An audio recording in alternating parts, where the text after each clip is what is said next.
মেয়েটি ছিল পবিত্র কোরআনের হাফেজা। সারাদিন সে একটি মাদ্রাসায় ছাত্রীদের কোরআনের শিক্ষা দিত। কিন্তু দুর্ভাগ্যক্রমে একদিন তার সাথে পরিচয় হয় এক সুদর্শন যুবকের। তারপর মেয়েটির সাথে যা ঘটল সেই গল্প শুনলে জিহবাই কামড় দিতে বাধ্য হবেন। একদিন মাদ্রাসা ছুটি হওয়ার পর হাফেজা সুমাইয়া বাড়ির দিকে ফিরে যাচ্ছিল। যখন সে বাজারের পাশের রাস্তা দিয়ে অতিক্রম করছিল, তখন হঠাৎ বাজারের ভেতর থেকে একটি পাগলা ঘোড়া তীব্র বেগে ছুটে আসতে শুরু করে। লোকজন যে যার মতো জীবন বাঁচাতে ছুটে যাচ্ছে। হাফেজা সুমাইয়া কিছুটা অপ্রস্তুত হয়ে ছুটতে যাবে, এমন সময় সে হোঁচট খেয়ে পড়ে যায়। সে মাটিতে পড়েছিল আর ঘোড়াটি ঠিক তার দিকেই ধেয়ে আসছিল।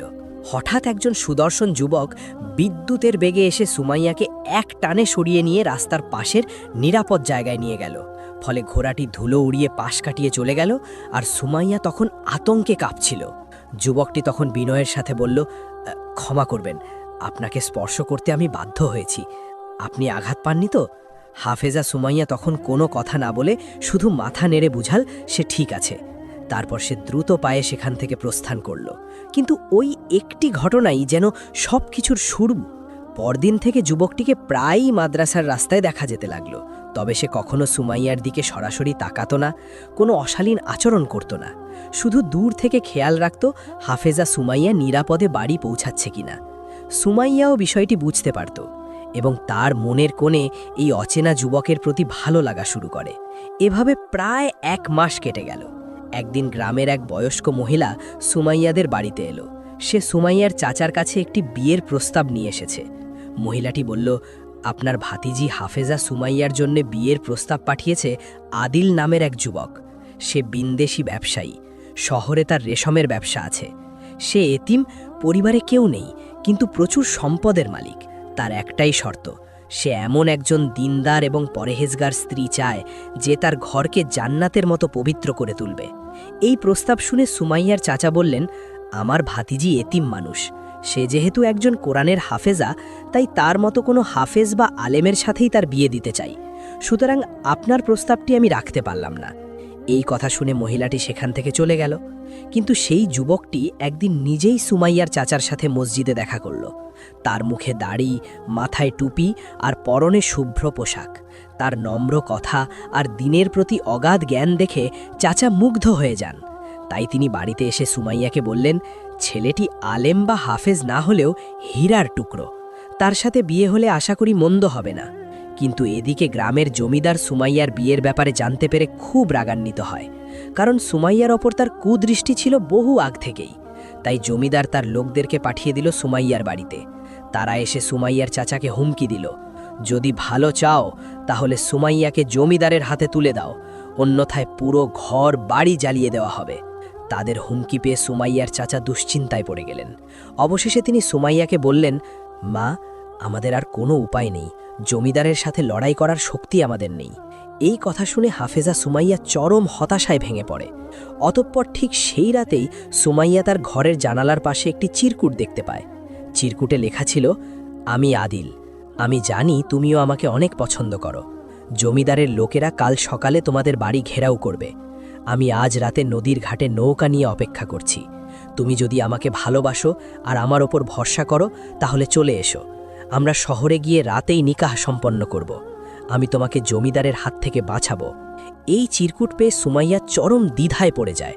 একদিকে জমিদার, অন্যদিকে এক অচেনা যুবকের সাথে রাতের অন্ধকারে পালিয়ে যাওয়া। কিন্তু যেহেতু এই আদিলের প্রতি তার এক ধরনের বিশ্বাস জন্ম নিয়েছিল, তাই জীবন বাঁচাতে এবং নিজের পবিত্রতা রক্ষার্থে হাফেজা সুমাইয়া কঠিন সিদ্ধান্ত নিয়ে নিল। সে প্রয়োজনীয় কিছু জিনিস নিয়ে রাতের অন্ধকারে নিঃশব্দে ঘর থেকে বেরিয়ে পড়ল।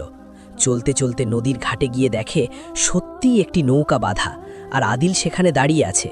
আদিল সুমাইয়াকে দেখেই বলল, জলদি ওঠো, আমাদের হাতে সময় নেই, জমিদার খবর পেলে বিপদ হয়ে যাবে। অতঃপর তারা নৌকা দিয়ে চলতে শুরু করল।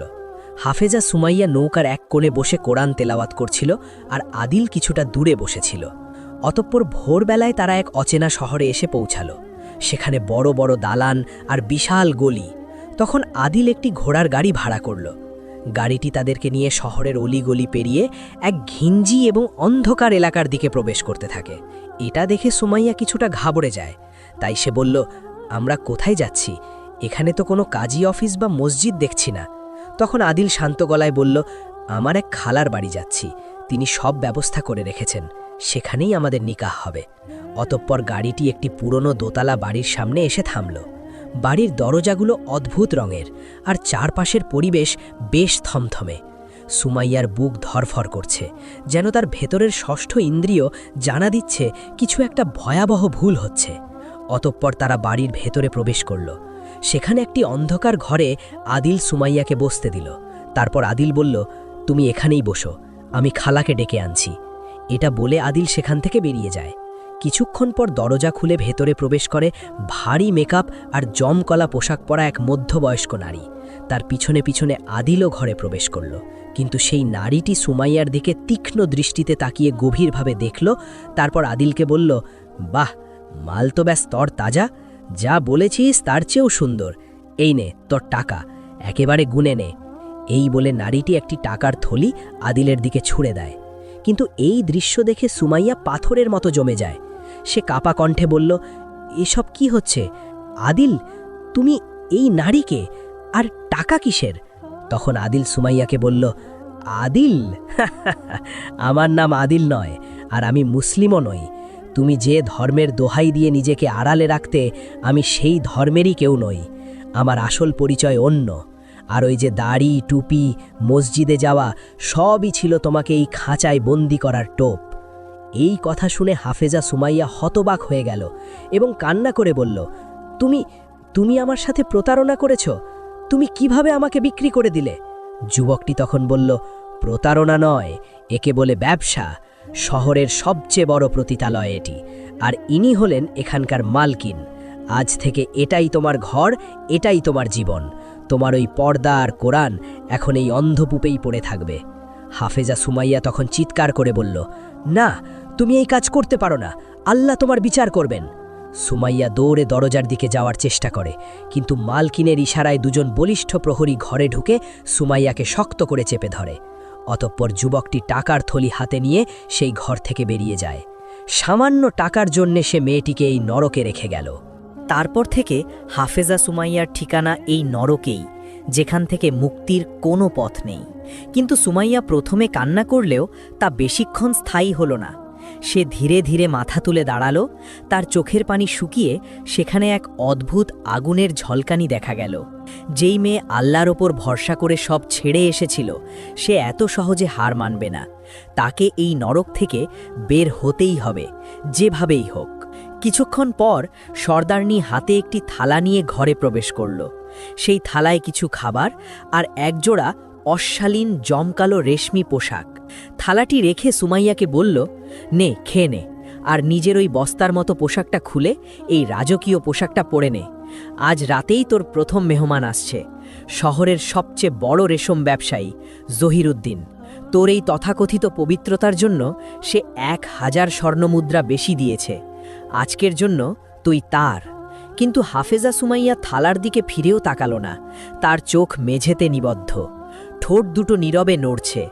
তাই সর্দারনি রেগে গিয়ে সুমাইয়ার চুলে মুঠি ধরে তার মুখটা উপরে তুলল এবং বলল, কোরআন পড়া হচ্ছে, শোন মেয়ে, এই 4 দেয়ালে খোদার কোনো রাজত্ব নেই, এখানে আমিই সব। তুই যদি সোজা আঙুলে ঘি না তুলিস, তবে আমি জানি কিভাবে আঙুল ভেঙে ঘি তুলতে হয়। হাফেজা সুমাইয়া তখন বলল, আপনি আমার শরীরকে বন্দী করেছেন, আমার আত্মাকে নয়। আমার প্রাণ চলে যাবে, কিন্তু আমি কোনো অপবিত্র হাতের স্পর্শ আমার শরীরে লাগতে দেব না। এই কথা শুনে সর্দারনি অট্টহাসি হেসে উঠল এবং টিটকারি করে বলল, এমন অনেক সতীসাধ্যী দেখেছি, রাতের অন্ধকার আর চামড়ার চাবুক সব অহংকার ভেঙে দেয়। তোকে আমি আজ রাত পর্যন্ত সময় দিলাম, তৈরি থাকিস। এই বলে সর্দারনি সেখান থেকে চলে গেল। হাফেজা সুমাইয়া জানত তার হাতে সময় খুব কম, তাকে পালাতেই হবে। তাই সে পুরো ঘরটা তীক্ষ্ণ দৃষ্টিতে পর্যবেক্ষণ করতে শুরু করল। দেয়ালে কোনো জানালা নেই, শুধু ছাদের কাছে ছোট একটি ঘুলঘুলি। অতঃপর রাত ধীরে ধীরে গভীর হতে লাগল। বাইরে মাতালদের চিৎকার, নর্তকীদের ঘুঙুরের শব্দ আর অট্টহাসি মিলে এক নারকীয় পরিবেশ তৈরি করেছে। হাফেজা সুমাইয়া তখন অজু করে নামাজে দাঁড়াল। সিজদায় গিয়ে সে আল্লাহর কাছে সাহায্য চাইল। তার চোখের পানি জায়নামাজ ভিজে গেল। সে সিজদায় বলল, হে আল্লাহ, তুমি ইব্রাহিম আলাইহি আসসালামকে আগুন থেকে বাঁচিয়েছ, ইউনুস আলাইহি আসসালামকে মাছের পেট থেকে রক্ষা করেছ। আমাকেও তাদের মতো এই জালিমদের হাত থেকে উদ্ধার করো। নামাজ শেষ হতেই দরজার বাইরে ভারী পায়ের শব্দ শোনা গেল। হয়তো তার কাস্টমারই হবে। তখন হাফেজা সুমাইয়া দ্রুত উঠে দাঁড়ালো আর দরজা খুলে ভেতরে প্রবেশ করল এক বিশাল দেহী কুৎসিত লোক। তার চোখ দুটো নেশায় লাল। এই সেই রেশম ব্যবসায়ী জহির উদ্দিন। সর্দারনি তাকে ভেতরে ঢুকিয়ে দিয়ে বাইরে থেকে ছিটকিনি আটকে দিয়ে চলে গেল। লোকটি পৈশাচিক হাসি হেসে সুমাইয়ার দিকে এগোতে লাগল। সে বলছিল, আহ, বোরকার আড়ালের গুপ্তধন, আজ আমি নিজের হাতে এই আবরণ খুলব। অনেক দাম দিয়ে কিনেছি তোকে। হাফেজা সুমাইয়া তখন এক পা করে পেছাতে লাগল। তার শরীর কাঁপছে, কিন্তু মস্তিষ্ক কাজ করছে দ্রুত বেগে। অতঃপর লোকটি যখনই সুমাইয়ার দিকে হাত বাড়ালো, সুমাইয়া বিদ্যুৎ গতিতে নিচু হয়ে গেল। তারপর একটি কাঠের টুকরো দিয়ে সেই লোকটির হাঁটুতে সজোরে আঘাত করল। লোকটি যন্ত্রণায় আর্তনাদ করে মেঝেতে বসে পড়ল। কিন্তু সে ছিল শক্তিশালী, তাই সে এক হাতে সুমাইয়ার পা চেপে ধরল এবং বলল, হারামজাদি, তোর এত সাহস! আজকে তোর রক্ষা নেই। সুমাইয়া তখন সর্বশক্তি দিয়ে লোকটির মুখে লাথি মারল। ফলে লোকটি ছিটকে পড়ল, কিন্তু পর মুহূর্তেই আবার হিংস্র পশুর মতো উঠে দাঁড়াল। হাফেজা সুমাইয়া তখন ছুটে গিয়ে ঘরের কোণ থেকে সেই জ্বলন্ত তেলের প্রদীপটি তুলে নিল। তারপর লোকটি যখন তার ওপর ঝাঁপিয়ে পড়তে এলো, তখন সুমাইয়া প্রদীপটি সজোরে ছুঁড়ে মারল লোকটির মুখে। গরম তেল আর আগুন লোকটির মুখে আর পোশাকে ছড়িয়ে পড়ায় সে বিকট চিৎকার করে মাটিতে গড়াগড়ে খেতে লাগল। আর সেই আগুন ছিটকে গিয়ে পড়ল ঘরের পুরনো কাঠের খাটে আর দরজার ভারী পর্দায়। মুহূর্তের মধ্যে আগুন দাউ দাউ করে জ্বলে উঠল। ধোঁয়ায় ঘর ভরতে যাচ্ছে। লোকটির চিৎকার শুনে বাইরে সর্দারনি আর প্রহরীরা ছুটে এলো। তারা বলছিল, কি হয়েছে, দরজা খোলো। হাফেজা সুমাইয়া জানত দরজা খুললেই সে ধরা পড়বে, কিন্তু আগুন তো তাকেও পুড়িয়ে মারবে। তাই সে একটি পোড়া কাঠের জ্বলন্ত টুকরো হাতে তুলে নিল। বাইরে থেকে প্রহরীরা ইতিমধ্যে দরজায় ধাক্কা দিতে শুরু করেছে। অতঃপর দরজা ভেঙে দুজন প্রহরী ভেতরে ঢুকে গেল, কিন্তু আগুনের লেলিহান শিখা আর ধোঁয়ায় তারা কিছু দেখতে পাচ্ছিল না। হাফেজা সুমাইয়া প্রথম প্রহরী ভেতরে ঢুকতেই সে পোড়া কাঠ দিয়ে তার চোখে আঘাত করল। প্রহরীটি চিৎকার করে চোখ চেপে ধরল। তখন সুমাইয়া তাকে ধাক্কা দিয়ে আগুনের দিকে ফেলে দিল। তারপর দ্বিতীয় প্রহরীকে ফাঁকি দিয়ে ঘরের বাইরে বেরিয়ে এলো। বাইরেও সবাই আগুন আতঙ্কে বিশৃঙ্খল ছিল। সেই সুযোগে সুমাইয়া অন্ধের মতো দৌড়াতে শুরু করল। তার লক্ষ্য বাইরের প্রস্থানদ্বার। কিন্তু এই বিশাল ভবন যেন এক গোলক ধাঁধা। সে যত এগোচ্ছে পথ তত জটিল হচ্ছে। কখনো অন্ধকার গলি, কখনো বিলাসবহুল কামরা। হঠাৎ একটি বাঘ ঘুরতেই সে থমকে দাঁড়ালো, কারণ সামনে দাঁড়িয়ে আছে সর্দারনি আর সেই প্রতারক যুবক। সুমাইয়াকে দেখে যুবকটি হেসে বলল, বাহ, পাখি তো খাঁচা ভেঙে উড়তে চাইছে, কিন্তু এই জার থেকে বের হওয়ার কোনো রাস্তা নেই সুমাইয়া, তুমি আমার সম্পত্তি। অতঃপর সর্দারনি চিৎকার করে প্রহরীদের বলল, ধর ওই ডাইনিটাকে, ও আমার ঘর জ্বালিয়ে দিয়েছে, আজ ওকে জ্যান্ত পুড়িয়ে নাড়ব। নির্দেশ পেয়ে পেছন থেকে প্রহরীরা ছুটে আসছে, আর সামনে সর্দারনি আর সেই প্রতারক। সুমাইয়া তখন কিছু না ভেবেই ডান দিকের সিঁড়ি বেয়ে ওপরের দিকে ছুটল। যুবকটি সাথে সাথে তার বিষাক্ত ছোড়া বের করে সুমাইয়ার পিছু নিল। সিঁড়ি দিয়ে দৌড়াতে দৌড়াতে সুমাইয়া এক নিঃশ্বাসে ছাদে এসে পৌঁছল। রাতের হিমেল বাতাস তার ঘর্মাক্ত মুখে এসে লাগল, কিন্তু ছাদের চারপাশ উঁচু প্রাচীর দিয়ে ঘেরা, পালানোর কোনো পথ নেই। ছাদের সীমানা প্রাচীরের ওপারে গভীর খাদ, আর তার নিচে শহরের প্রধান নদী। বর্ষাকাল হওয়ায় নদীতে প্রবল স্রোত। অতঃপর যুবকটি ছাদে উঠে এলো। পেছনে প্রহরীরাও এসে গেছে। সে সুমাইয়াকে বলল, খেল খতম সুমাইয়া, বলেছিলাম না এটা পতিতালয়, এখান থেকে কেউ ফেরে না। এবার চুপচাপ আত্মসমর্পণ কর, তোর ওই বোরকা আমি নিজে টুকরো টুকরো করে ছিঁড়ব। হাফেজা সুমাইয়া তখন ছাদের সীমানা প্রাচীরের ওপর দাঁড়িয়ে পড়ল। নিচে ভয়ঙ্কর গর্জনশীল নদী আর নিশ্চিত মৃত্যু। সামনে নরক আর শয়তান। তার ঠোঁটে উচ্চারিত হল কোরআনের সেই অমোঘ আয়াত, লা ইলাহা ইন্তা সুবহানাক ইন্নী কুনতু মিনাজ জালিমিন। এই বলে সুমাইয়া চোখ বন্ধ করে সেই অন্ধকারের দিকে প্রবল স্রোতস্বিনী নদীর বুকে নিজেকে শূন্যে ভাসিয়ে ঝাঁপ দিল। ফলে মুহূর্তেই সুমাইয়া তীব্র বেগে আছড়ে পড়ল নদীর হিমশীতল বুকে। পানির প্রচণ্ড আঘাত তার শরীরের হাড়গুলোকে যেন গুঁড়িয়ে দিতে চাইল। প্রবল স্রোত তাকে টেনে নিয়ে যাচ্ছিল অতল গহ্বরে। নিমিষেই তার দম ফুরিয়ে আসতে শুরু করল। তার ফুসফুস ফেটে যাওয়ার উপক্রম হল, কিন্তু সুমাইয়ার বাঁচার অদম্য জেদ তাকে হার মানতে দিল না। সে প্রাণপণে বাঁচার জন্য হাত পা ছুটতে শুরু করল। এভাবে পানির নিচে হাবুডুবু খেতে খেতে তার হাত হঠাৎ শক্ত কিছু একটা আটকে গেল। সেটি ভাসমান একটি বিশাল গাছের গুঁড়ি। তখন শেষ শক্তিটুকু দিয়ে সে গুঁড়িটি আঁকড়ে ধরল, আর স্রোত তাকে ভাসিয়ে নিয়ে চলল অজানা গন্তব্যের দিকে। কনকনে ঠান্ডা আর শরীরের উপর দিয়ে বয়ে যাওয়া ধকল সব মিলিয়ে একসময় হাফেজা সুমাইয়া জ্ঞান হারিয়ে ফেলল। ফলে তার নিথর দেহ ভেসে চলল উত্তাল নদীর বুকে। অতঃপর যখন তার জ্ঞান ফিরল, তখন সুমাইয়া চোখ খুলে দেখল সে একটি কাঠের তক্তা পোষে শুয়ে আছে। তার মাথার ওপর ছনের চাল, বাতাসে বুনো লতাপাতা আর ওষুধের গন্ধ। সে ধর্মর করে ওঠার চেষ্টা করল, কিন্তু শরীরে প্রচণ্ড ব্যথা। তখন পাশ থেকে একজন বলল, ভয় পেও না মা, আমি অন্ধ, আমার চোখের আলো নেই, কিন্তু ভেতরের আলো দিয়ে আমি বুঝতে পারি তুমি এক সম্মানিতা ঘরের মেয়ে। তোমার শালীনতায় কেউ আঘাত করেনি। হাফেজা সুমাইয়া তখন পাশ ফিরে দেখল ঘরের এক কোণে বসে আছেন এক বৃদ্ধ। তার মুখ ভর্তি সাদা দাড়ি, চোখে ছানি। এই বৃদ্ধের নাম ইব্রাহিম। তিনি এই গহীন জঙ্গলের ভেতরের এক ছোট গ্রামের হেকিম। আসলে নদীর ঘাটে পানি আনতে গিয়ে গ্রামের লোকেরা সুমাইয়াকে মুমূর্ষু অবস্থায় উদ্ধার করে ইব্রাহিম হেকিমের কাছে নিয়ে এসেছিল। হাফেজা সুমাইয়া তখন ফুপিয়ে কেঁদে উঠল। তার কান্নায় লুকিয়েছিল জমে থাকা সমস্ত আতঙ্ক, কষ্ট আর প্রতারিত হওয়ার যন্ত্রণা। বৃদ্ধ ইব্রাহিম তখন শান্ত স্বরে বললেন, নদীর স্রোত তোমায় শুধু ভাসিয়ে আনেনি মা, তোমাকে নতুন জীবনও দিয়েছে।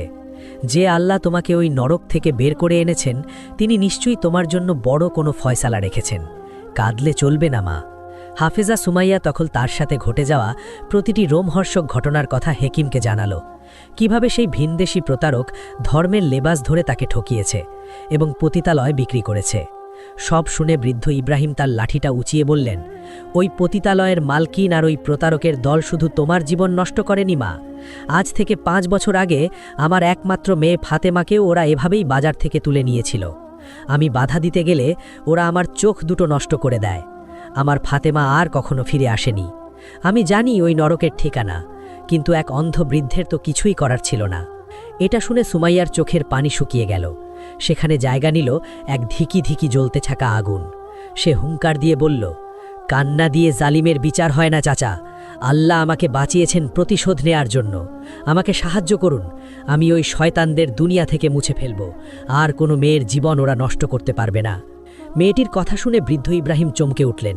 তিনি বললেন, আমি তোমাকে অস্ত্র চালনা শেখাতে পারবো না মা, কারণ আমি অন্ধ, কিন্তু আমার কাছে এমন এক বিদ্যা আছে যা তলোয়ারের চেয়েও তীক্ষ্ণ। অতঃপর শুরু হলো সুমাইয়ার নতুন জীবন। আসলে বৃদ্ধ ইব্রাহিম ছিলেন একসময় সুলতানের ফৌজের গুপ্তচর বিভাগের বিষ ও প্রতিষেধক বিশেষজ্ঞ। তাই তিনি সুমাইয়াকে শেখাতে লাগলেন জঙ্গলের কোন লতাপাতায় মৃত্যু লুকিয়ে আছে আর কোন শেকড়ে জীবন আছে, কিভাবে ধোয়ার মাধ্যমে শত্রুকে অজ্ঞান করতে হয়, আর কিভাবে বিনা শব্দে শত্রুর নার্ভে আঘাত করে তাকে পঙ্গু করে দেওয়া যায়। এর পাশাপাশি গ্রামের এক সাবেক প্রহরীর কাছ থেকে হাফেজা সুমাইয়া শিখল ঘোড়া চালানো আর আত্মরক্ষার কৌশল। এভাবে কঠোর অনুশীলন করে কেটে গেল পুরো 6টি মাস। হাফেজা সুমাইয়া এখন আর সেই ভীতু অসহায় মেয়েটি নেই, সে এখন এক নিঃশব্দ শিকারী।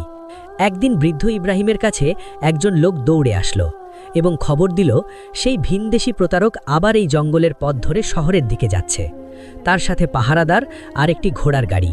নিশ্চয়ই ভেতরে নতুন কোনো অসহায় মেয়েকে শিকার করে নিয়ে যাচ্ছে ওই পতিতালয়ের নরকে বিক্রি করার জন্য। এই খবর শুনে সুমাইয়ার চোখ রাগে জ্বলে উঠল। সাথে সাথে সে ধনুক আর খঞ্জন নিয়ে আক্রমণের জন্য প্রস্তুত হয়ে গেল। তখন বৃদ্ধ ইব্রাহিম বললেন, আল্লাহ তোমার সহায় হন মা, ফাতেমার হত্যার বদলা নিও। অতঃপর সন্ধ্যের অন্ধকার নেমে এসেছে গহীন জঙ্গলে। চারদিকে ঝিঝি পোকার ডাক আর বাতাসের শাঁ শাঁ শব্দ। জঙ্গলের মাঝখান দিয়ে চলে যাওয়া সরু মাটির রাস্তা ধরে এগিয়ে আসছে একটি ঘোড়ার গাড়ি। সামনে দুজন অশ্বারোহী প্রহরী আর গাড়ির চালকের পাশে বসে আছে সেই প্রতারক। হঠাৎ সামনের একটি বিশাল গাছ বিকট শব্দে ভেঙে পড়ল রাস্তার ঠিক মাঝখানে। ফলে প্রহরীরা ঘোড়ার লাগাম টেনে ধরল। তখন প্রতারক যুবকটি চিৎকার করে বলল, কি হলো, গাছ পড়ল কিভাবে? কিন্তু কিছু বোঝার আগেই জঙ্গল থেকে সা করে একটি তীর এসে প্রথম প্রহরীর গলার ঠিক নিচ দিয়ে তীরটি এপার ওপার হয়ে গেল। ফলে কোনো শব্দ করার আগেই সে ঘোড়া থেকে ছিটকে পড়ল মাটিতে। তখন দ্বিতীয় প্রহরী তলোয়ার বের করে এদিক ওদিক তাকাতে লাগলো, বলতে লাগলো, কে রে, সাহস থাকলে সামনে আয়। কিন্তু কিছু বোঝার আগেই জঙ্গলের অন্ধকার ফুঁড়ে বেরিয়ে এলো এক সম্পূর্ণ কালো বোরকায় ঢাকা এক নারী। চাঁদের আলোয় তার হাতের ধনুক চকচক করছে। প্রহরীটি তাকে দেখে হেসে বলল, এক সামান্য মেয়ে মানুষ আমাদের পথ আটকাবে? এই বলে সে ঘোড়া ছুটিয়ে দিল সেই নারীটির দিকে। কিন্তু নারীটি এক চুলও নড়ল না। প্রহরী কাছাকাছি আসতেই হাতের এক অদ্ভুত ইশারায় বাতাসে কিছু একটা ছুড়ে দিল। ফলে একটি ছোট মাটির গোলক প্রহরীর মুখের সামনে এসে ফাটল। সেখান থেকে বেরিয়ে এলো তীব্র ঝাঝালো ধোঁয়া। প্রহরীটি ঘোড়ার ওপর থেকে কাশতে কাশতে মাটিতে লুটিয়ে পড়ল এবং অজ্ঞান হয়ে গেল মুহূর্তের মধ্যে। এই দৃশ্য দেখে প্রতারকটি ভয় পেয়ে গেল। সে তার কোমর থেকে তলোয়ার বের করে গাড়ি থেকে লাফ দিয়ে নামল। নারীটি তখন ধীর পায়ে তার দিকে এগিয়ে আসতে লাগল, তার প্রতিটি পদক্ষেপে যেন মৃত্যুর শীতলতা। তারপর নারীটি বলল, ব্যবসা করতে চেয়েছিলি না? আজ তোর জীবনের পুরো হিসেব চুকিয়ে দিতে এসেছি। এটা শুনে প্রতারকের চোখ ছানা বড়া হয়ে গেল। এই কণ্ঠস্বর তো তার চেনা, কিন্তু এটা কিভাবে সম্ভব? সে কাপা গলায় বলল, সুমাইয়া, তুই বেঁচে আছিস? অসম্ভব, তুই তো নদীতে। হাফেজা সুমাইয়া তখন তার হাতের বিষাক্ত খঞ্জরটি বের করল এবং বলল, নদী আমাকে মারতে পারেনি, কিন্তু আজ এই খঞ্জর তোর সেই মিথ্যে বলা জিভ আর প্রতারণা করা হাত দুটো কেটে নেবে।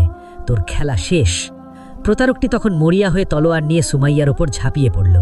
কিন্তু হাফেজা সুমাইয়া বিদ্যুৎ গতিতে একপাশে সরে গিয়ে খঞ্জর দিয়ে তার ডান হাতে এমনভাবে আঘাত করল যে তলোয়ার ছিটকে পড়ে গেল মাটিতে।